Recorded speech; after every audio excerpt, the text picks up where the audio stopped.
Boa tarde, amigo internauta. Portal Sustentabilidade, mais uma vez nos estúdios da Flix TV. E hoje com o tema de responsabilidade social. Aquilo que é fundamental de forma corporativa nas empresas e na sociedade como um todo.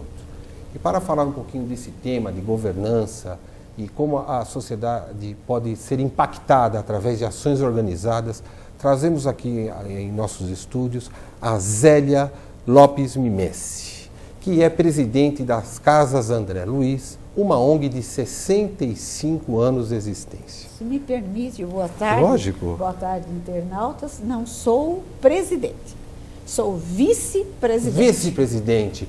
Mas eu acho que os seus 85 anos, me permite assim dizer, proximamente, lhe qualifica para... Sim, há 36 anos eu estou lá e há 24 na diretoria executiva. Que beleza. Nem por isso eu passaria por cima do meu presidente. Está perfeito. Eu agradeço. Bom, de qualquer forma, o importante para o amigo internauta é entender como que ações organizadas impactam na sociedade. E isso é tão verdade que recentemente o Amon Lima, eu pediria até que o nosso amigo Fábio pusesse a foto do Amon Lima, da família Lima, que esteve no Aprendiz, né? O Amon Lima solicitou ou emprestou-nos a imagem para que nós pudéssemos montar algumas ações ligadas à responsabilidade social. E os nossos amigos da Disca Distribuidores e também da Nissin, que produzem o miojo, doaram 1.500 unidades do macarrão instantâneo. E terça-feira, agora, dia 9, estaremos lá na Casa André Luiz, doando metade desta quantidade, 750 unidades para a Casa André Luiz, e outras 750, eu preciso ler o nome aqui da organização, que é a Oficina Boraceia. Então, nesta terça-feira, dia 9, eu agradeço muito a José Carlos Crajoinas da Drisca e também da Nissin pela doação desta quantidade magnífica de macarrão instantâneo. Então, nos vemos de novo na terça-feira. Na terça-feira. Estarei lá no meu trabalho e você acompanhando o Amon Lima na doação. Muito bem.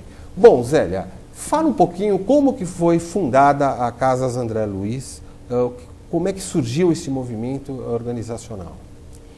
Esse movimento surgiu de um grupo especial de pessoas jovens, muito jovens, meninos de 20 e poucos anos, companheiros meus que agora estão todos partindo para o plano maior, né? E que cuidaram de formar um centro espírita. A princípio, eles formaram um centro espírita e no estudo da doutrina vieram-lhe muitas mensagens e todas as mensagens nos indicavam que deveríamos formar um grupo de trabalho, um trabalho de campo, porque o que adiantaria estudar uma doutrina tão profunda como é o Espiritismo, que espera de nós que tenhamos força para fazer o melhor por nós, pela nossa evolução, o melhor pela sociedade, a possibilidade de aumentar cada vez mais. E essa mensagem vinha deixando todo mundo intrigado, teríamos que fazer um serviço. Teríamos que erguer uma casa, teríamos que fazer um trabalho de campo. E o grupo, na época, eu não estava, infelizmente, nessa época, se movimentou no sentido de angariar fundos, teve histórias interessantíssimas de como conseguir fundos. Mas focando a assistência na saúde. Nós estávamos pensando em assistencialismo e, a princípio, pensávamos em criança desamparada, porque a mensagem espiritual era mais ou menos nebulosa, isto é, nebulosa no sentido porque os altos escalões da espiritualidade, eles esperam que nós, pobres mortais ainda na carne, possamos decodificar o que eles queriam como um trabalho social imenso, como iria começar. Até que descobrimos, através de outras mensagens, que seriam crianças. Mas crianças? E aí ficamos pensando, nós vamos fazer o trabalho, que trabalho, que criança? E pensamos na criança abandonada. Mas já naquela época, 1949, E já existia um apoio a essa criança abandonada, que agora existe muito mais estrutura. Então, pensamos, vamos fazer como? Vamos uma casa para criança? Aí veio a mensagem espiritual. Crianças com deficiência, com deficiência intelectual. Naquela época falava-se deficiência mental. Que era é uma expressão tão desconfortável, né? E a anterior, que era idiotia, então? Era idiotia, é verdade. Era idiotia. Né? Bom, com deficiência, naquele caso mental, hoje intelectual, e desprovidas da possibilidade de andar. Sim. Aí focou. Sim. Não é? Ou seja, a sua casa hoje tem 600 internos nessas condições. Nessas condições. Pessoas... E 800 em ambulatório. 800 em ambulatório. Estamos terminando, já fizemos um prédio de mais um ambulatório. 600 são residentes. 600 residentes, 800 estão em tratamento no ambulatório e, proximamente, até o fim do ano, possivelmente, iremos começar um novo trabalho, onde iremos atender 2.500 pacientes. É interessante que eu estava olhando no site... Quer dizer, já tem o espaço. Já tem o espaço. Já tem. Olhando o site de vocês... eu vi que vocês atendem 195 mil pessoas, ou 195 mil atendimentos... Procedimentos ano. E aí eu tive uma curiosidade de abrir o Google e fui olhar quantas cidades no Brasil teriam 195 mil habitantes. Né? E percebi que das 5.561 cidades do Brasil, com mais de 100 mil habitantes, nós temos só 200 cidades. 4%. Né? Então, ou seja, você governa, ou você faz parte de uma diretoria que governa uma cidade. Uma cidade. Como que é essa interação de ter uma quantidade, acho que monstruosa de pessoas trabalhando, algumas voluntárias e outras remuneradas? As voluntárias são as mais importantes, né? São os mais importantes, né? Porque o voluntário, ele é o boca a boca, né? Que ele leva para todo lugar. Nós temos cerca de 2.500, mais ou menos, 2.500 funcionários. 2.500 funcionários e voluntários, mais ou menos? Voluntários, eu não estou bem a par, mas perto de 500. Perto de 500. Perto de 500. Nem todos trabalham na área da saúde. Sim. Outros no centro espírita, tudo, porque a área da saúde e o voluntariado é muito específico, né? A gente não pode, por exemplo, ter um médico. O médico, ele dá, o voluntariado dele é uma coisa muito... irrisória, porque a gente tem que ter, pelas leis, pela parte legal da contratualização, ter o médico X para aquela quantidade de paciente, e é enorme a quantidade de médicos, porque eles exigem muito, né? Sim. Então você me perguntou inicialmente como é que foi isso, foi se formando assim, né? Porque, na verdade, naquele núcleo de 20 e poucas pessoas, elas foram aumentando gradativamente até que nós começamos a conseguir do público, da comunidade, e se alargando cada vez mais, numerário para comprar o terreno e fazer. O hospital foi de ala por ala sendo feito. Hoje tem 4, nós temos 75 mil metros quadrados com uns 35 mil, mais ou menos, de construção, né? Onde está situado o hospital, porque o ambulatório, onde o atendimento dos pacientes do mesmo tipo de paciente é feito através de programas, não é? Mas é no outro local. Sim. Então, essa e quem sustenta toda essa... Muito bem. Essa... Quem sustenta? Como é a organização atualmente? Nós somos uma governança corporativa. Que forma? Temos 61 pessoas de uma assembleia deliberativa. Desta assembleia deliberativa sai a diretoria executiva, de 8 membros, o conselho fiscal, e temos também o conselho doutrinário. O conselho doutrinário que cuida mais da parte da doutrina e tudo. Mas da sustentabilidade vem a governança propriamente dita. Você conhece o organograma de uma governança, né? Sim.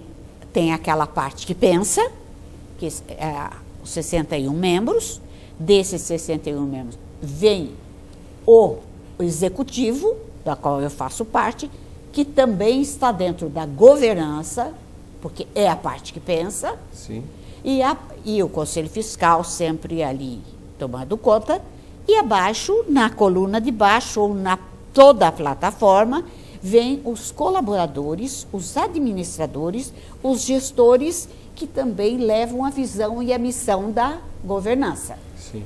Fui clara? Lógico, lógico. Então, esses gestores, eles permeiam toda a visão e toda a missão. Eles são sempre alimentados. Temos aqui no estúdio a assessoria também está ali, permeia. Por quê?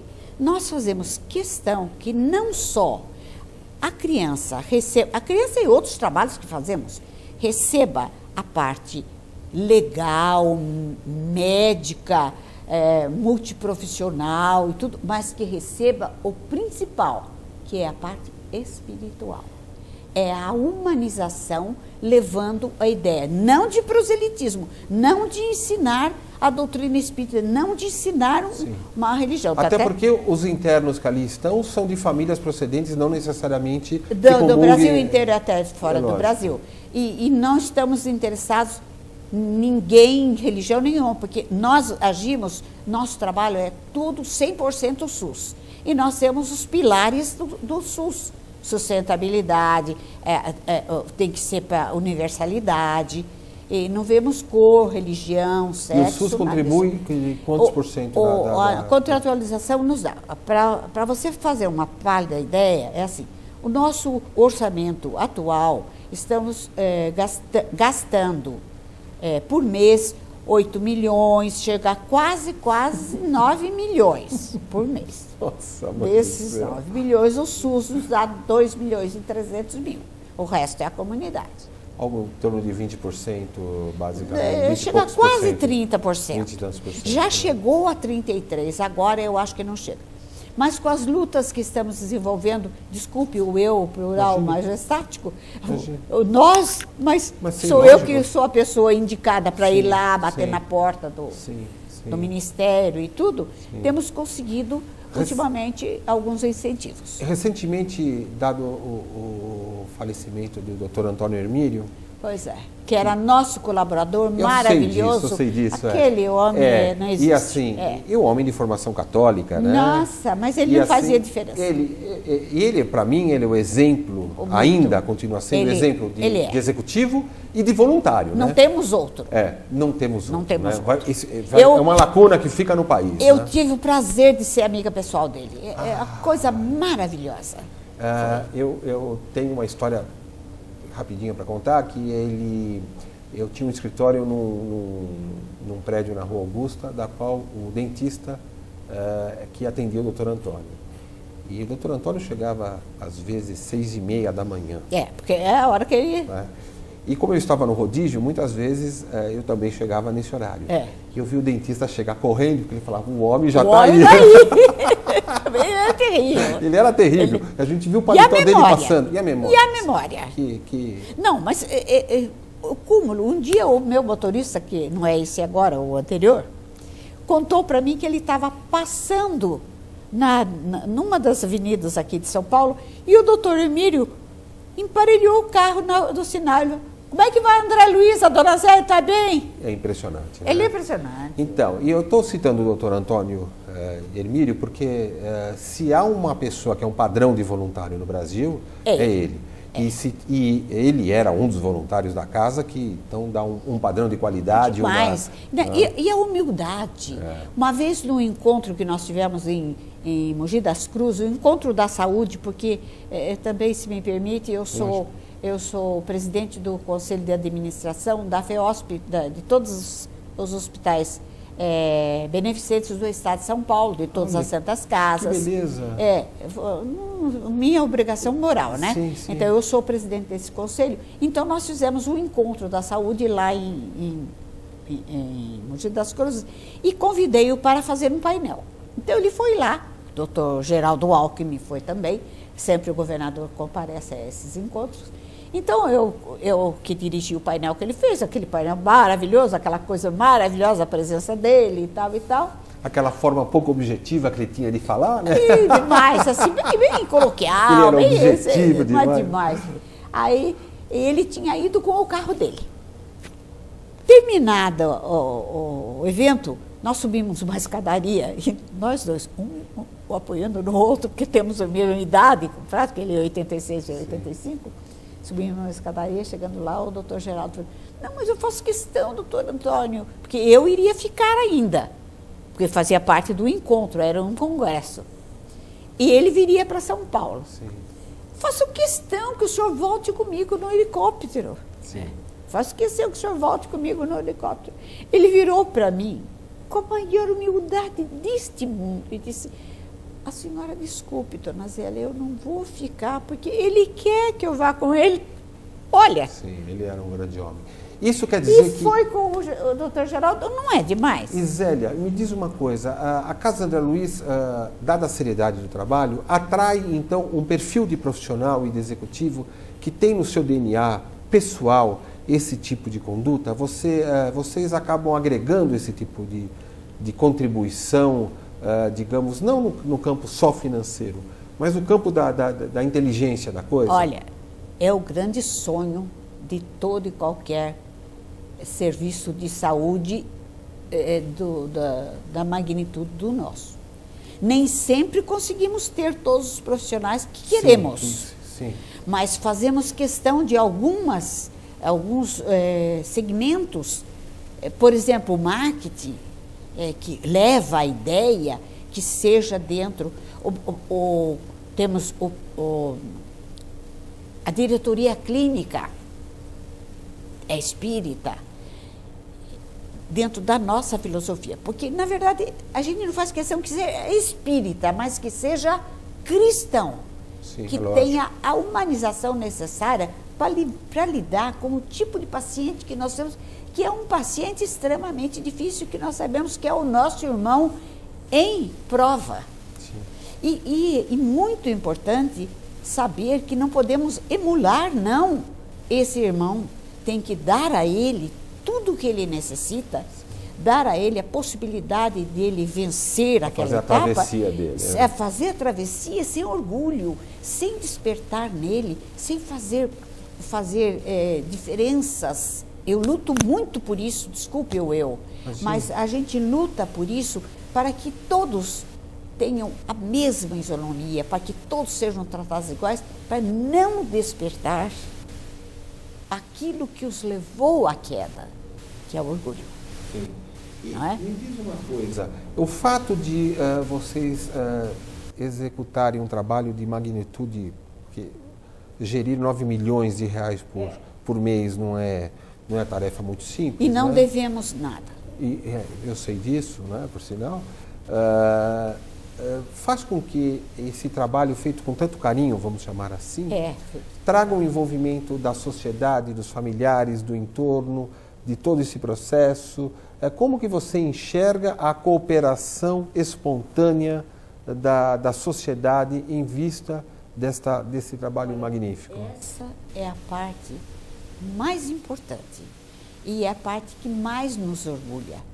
A todo instante, em qualquer lugar que se fala em Centro Espírita Nosso Lar, Casa André Luiz, falam assim, não conheço, mas admiro o seu trabalho. Exatamente. Então, isto não tem dinheiro que pague. É esse boca a boca, esse levar da ação, é uma coisa que envolve muita gente. Haja vista pelo sucesso financeiro. Sim. Trabalhamos, temos 2.500 funcionários, temos a captação de recursos, temos 10 lojas, 10, né? São 10 que reciclam e que vendem as doações. Acho que para o internauta quem não conhece esse trabalho, a Casa André Luiz, você pode ligar para a Casa André Luiz e se quiser encaminhar aquela sua televisão que está fora de uso, o seu móvel, a Casa André Luiz manda um caminhão lá buscar, né?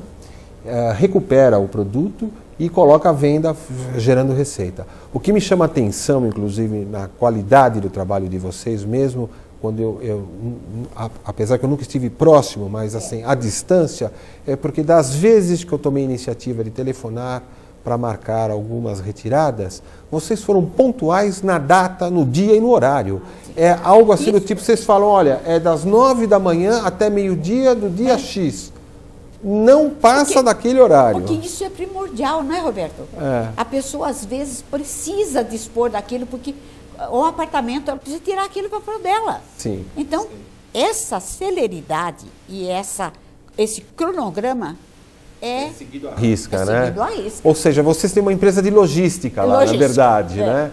Não somos especialistas em logística, mas somos. Acabam sendo. Então, vocês possuem um departamento de marketing, de logística, de comunicação. Isso. Ou seja, vocês criaram uma grande empresa que tem que ser gerida como uma grande cidade. Eu diria uma monstruosa casa de abelhas, uma colmeia, sim, em que todo mundo, cada abelhinha lá tem a sua importância. A sua importância. É primordial. Se faltar a mocinha do café, nossa. Quais são os planos e a ambição, vamos colocar assim, para o futuro da Casa André Luiz? Olha, são muito grandes, porque, por exemplo, eu brinco assim, eu tenho só 85 anos, então sou nova ainda, né? Eu posso aprender muita coisa. Você sabe que eu estou no inverso, né? Eu estou com 58. Pois então, nós estamos aqui num papo maravilhoso. Então, o que acontece?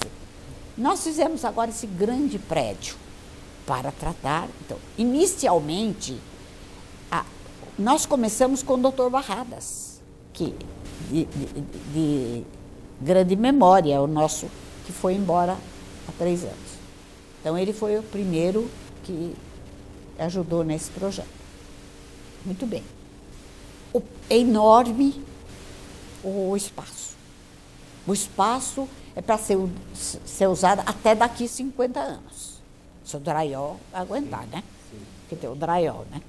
Muito bem, aguenta. Muito bem, aguenta com as vibrações de todo o povo. Então, é para muita gente.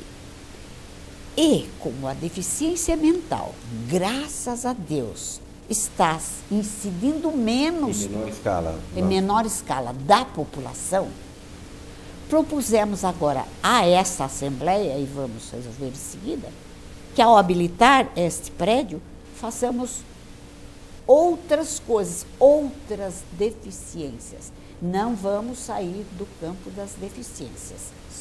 Nós aqui estamos, nós pessoalmente, estamos lutando por essa ideia. Sim, o foco continua, deficiência intelectual e ou física associada, física sozinha, porque na física sozinha eu vou atender disfagia, sequelas de AVC, tudo dentro do físico, né? Mas, como agora há uma possibilidade, através do Ministério, de pegar este prédio e transformar no que se chama Centro Centro Especializado de Reabilitação, então nós podemos habilitar outras deficiências, não é? Sim. Como a visual e a auditiva. Tá, perfeito. Então, que não é tão severa, né? Mas é uma deficiência que tem limitante. Extremamente. Então, eu estou falando isto aqui, que ainda você me perguntou de projeto. Sim. De visão. Então, isto está no nosso foco de visão. Inclusive drogaditos. Pois os drogaditos passam a ter uma deficiência intelectual severa, sim. Temos um internado já. Puxa vida. Porque estraga o cérebro. Sim, não o uso é? de drogas compromete a parte cerebral, né? Então, este prédio enorme que está lá, ele tem um futuro muito grande focado. Tá. A nossa ideia seria que, com o tempo, esse nosso presidente até ele gostaria de transformar a casa num grande ambulatório, né? Mas, infelizmente, tem certos tipos de casuísticas da deficiência que nunca vai ser tratado em casa. Tem que ter sempre um hospital. Sim, é lógico, né? Respondi a sua pergunta? Está perfeito. E vocês buscam alguma... Está na cara que, obviamente, isso não seria o objetivo da missão da organização. Mas os aspectos preventivos da aquisição de uma doença intelectual, vamos dizer, por conta de drogas? Como que isso está sendo enxergado na missão da Já organização? existe por conta de drogas. Sim, na prevenção, porque de nascimento não tem exatamente como eu tenho resolver como isso. explicar, se você me permitir, mas é espiritual. Mas isso fica para uma outra vez. No porque caso daí de é drogas, outra que é um coisa. caso bem... Drogas, então, nós temos um trabalho já dentro do Centro Espírita da sede, chamado Intervir, que já existia fora, mas que agora está sendo feito, de orientação aos drogaditos e às famílias. E a nossa coordenadora doutrinária acaba de fazer um curso especializado para ajudar essas famílias. Mas veja bem, Roberto, esse é um tratamento que está lá dentro do Centro Espírita. Mas o tratamento do drogadito, ele não pode ser fixado só em palestras. Ele tem que ter um auxílio também. Tem que sair para a rua, né? Tem que ir ao encontro dele, né? Não, ele tem que também ter uma parte médica. Ele tem que sim. ter para desintoxicação. Então, é um futuro que tem que ter internações, nem que sejam pequenas, para desintoxicação. E depois, em seguida, inseri-lo na sociedade através de... Isso é sonho nosso. De trabalho. É sonho nosso de Sim. fazer isso. Aí levá-los para as nossas oficinas, aprendeu e dar uma profissionalização a ele para ele sair e a cabeça dele vai funcionar de outra forma. Sim. Porque senão vai ficar um entra e sai. Sim. Não é? Mas ele melhora, ele volta para a droga. Sim, sim. Naturalmente, se ele não tiver um apoio na sequência... Apoio, e na sequência o apoio dele é a mudança de atitude frente à vida, tendo uma profissão em que ele possa se firmar até como gente. Sim. Não é? Sim. Mas no caso da droga, especificamente, que traz... obviamente, consequências lamentáveis. Até para a família, físico, né? Inclusive, desestrutura a família completamente. Então, vocês estão enxergando alguma possibilidade ou alternativa no campo da prevenção? Quer dizer, como acolher essas famílias, mesmo quando a pessoa que é viciada ainda não tenha um comprometimento físico, vamos chamar assim? Quer dizer, como atender essa situação? Está sendo feito já. Já está sendo feito? Na sede, sim. Está sendo feito na sede. Em pequena escala ainda. Sim. Tudo é um piloto. Sim. 40, 50 pessoas é piloto. A sede fica onde? A sede fica em Santana, na frente do ambulatório. Na frente do ambulatório. Qual é o endereço lá da sede? Rua... como é que é o nome daquela rua? Da sede. Em Santana. Duarte de Azevedo. Duarte de Azevedo. É uma rua pequena, então é fácil de achar. Está perfeito. Um prédio grande na frente. Porque eu queria deixar o endereço, pelo menos o nome da rua, que é Duarte de Azevedo, Santana, próximo ao metrô. Porque você que tem um parente que está ligado às drogas, que tem dificuldade e que isso está impactando de forma drástica no equilíbrio da família, dirija-se às casas André Luiz. Centro Espírita. Centro Espírita. Que lá eles poderão contribuir nesse reequilíbrio, na harmonização, porque a gente sabe o quão é difícil da família também. Da família, né? Lidar com esta desgraça, né? Que assola o país e a humanidade como um todo. E a humanidade como um todo. Célia, eu queria te agradecer muito a sua presença. Tá. É muito gratificante para a gente perceber que existem organizações que conseguem fazer aquilo que muitas vezes o poder público não faz. Pois né? E você, no alto da sua juventude, lógico. Consegue trazer todo esse conhecimento de governança, claro. de marketing, de estratégia, por trás de uma organização que presta um serviço que é exemplo e deveria servir de exemplo. E não é não estudando, tem que estudar. É lógico. Porque a gente tem que acompanhar o momento. A organização, uma grande organização dela, se você não acompanhar o movimento que está havendo na sociedade, você não consegue fazer, Tá não é? Perfeito. Eu vou entregar para você o nosso primeiro livro. Me honra, muito me honra. Que é isso, é um prazer. E é um assunto do maior interesse. E eu me interesso muito por Eu já falei com a editora, a LPB, do meu amigo Cristiano, nós vamos mandar uma pequena quantidade lá para que você possa comercializar com... Posso pôr na nossa livraria. Pode pôr na sua livraria. E eu apresento a livraria em consignação para você. Não, eu tenho uma livraria que você pode pôr em grande número para a gente vender. Está perfeito. Não é? Porque eu posso te dizer o seguinte, nós estamos preparando o segundo livro, né? Assim como o primeiro, ele está em e-book na Saraiva. Até a cor, né? E nós vamos colocar a comercialização, a receita da comercialização à disposição das Casas André Luiz do segundo livro, que acho que no final do ano estará pronto. Porque nosso objetivo também é conscientizar a população, a sociedade, da importância da sustentabilidade, da responsabilidade social corporativa e da individual. Né? Da individual. Da individual. Porque da individual parte a corporativa. Né? E quem não pensar que é importante no mundo, que faz diferença no mundo, está errado. Porque cada um de nós é um grãozinho de areia numa imensa praia, mas é nossa obrigação perante a providência divina de sermos um grandíssimo grão de areia. Então você nos aguarde agora terça-feira, estarei lá com a Mão Lima, da família Lima, entregando a doação gentilmente cedida pela Nissin e pela Discra Atacadistas, 1.500... antecipadamente no ar. No ar. E então você me aguarda lá. Tem café lá ou não? Ah, com toda certeza vai ter. Tem? Sem açúcar para manter a forminha? Como eu. Então está perfeito. Muito grato e até terça-feira. Foi um prazer enorme. Amigo internauta, mais uma vez muito obrigado por acompanhar o portal Sustentabilidade, que já supera 200 mil acessos, falando da importância da sustentabilidade e da responsabilidade social corporativa, trazendo esse tipo de exemplo que comprova que podemos fazer um mundo melhor e esse é o nosso objetivo. Muito obrigado, até o próximo programa, onde nós estaremos trazendo aqui um grande agrônomo que desenvolve cultivo de abelhas e vespas em laboratório para controle de pragas na agricultura, de forma natural, sem defensivo agrícola, uma empresa premiada internacionalmente. Aguarde, esse é o nosso próximo tema e vocês vão adorar, tenho certeza, tanto quanto o de hoje. Muito obrigado e até breve. Até mais. Tchau.